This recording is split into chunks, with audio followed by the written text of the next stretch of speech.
Bonjour, j'espère que vous allez bien. Alors, comme vous le constatez, la vidéo d'aujourd'hui est un peu exceptionnelle. Je la tourne en tout cas à un endroit pas habituel.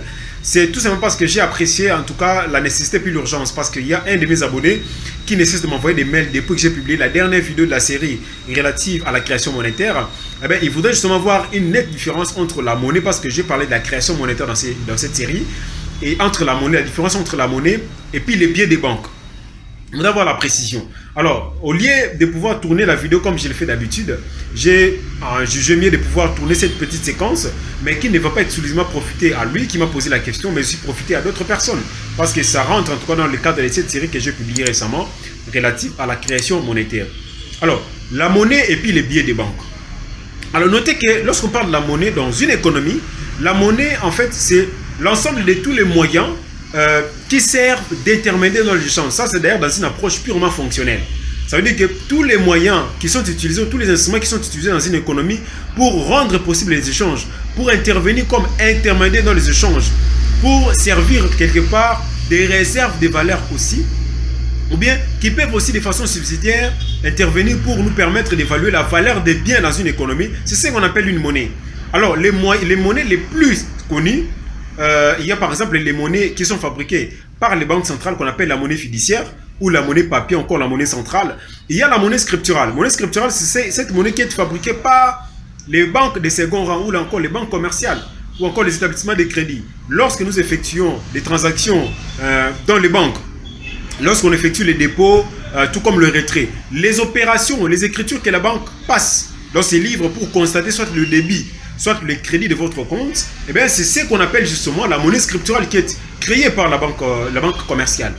Il y a aussi ce qu'on appelle la monnaie électronique. La monnaie électronique aujourd'hui avec les sociétés financières, avec les mobile money, ce qu'on appelle les mobile money justement. Cette monnaie qui n'est même pas visible et qui n'est même pas palpable. Ça passe juste par des téléphones, ça passe par... voilà, donc on appelle la monnaie électronique. Mais il y a aussi d'autres formes de monnaie qui sont utilisées dans d'autres économies. J'ai oublié, il y a aussi les pièces de monnaie, okay? Les pièces métalliques. Les pièces de monnaie qui, exemple, le cas de la République démocratique du Congo, ce n'est plus utilisé. Mais dans d'autres économies, vous allez voir qu'il y a des billets, la monnaie papier. Il y a aussi, à côté de la monnaie papier, il y a aussi les trésors qui fabriquent des pièces de monnaie utilisé dans beaucoup d'économies. Donc bref, il y a aussi beaucoup d'autres formes d'instruments qui sont utilisés dans d'autres économies, qui sont en fait les intermédiaires dans les échanges et qui rendent possible beaucoup d'opérations économiques. Maintenant la précision, lorsqu'on parle des billets des banques, vous entendez bien, il y a des billets. Les billets, ce sont justement ce qu'on appelle la monnaie centrale. La monnaie papier qui est fabriquée par la banque centrale. La monnaie qui, généralement, son émission, dont l'émission ne relève qu'exclusivement de la compétence de la banque centrale.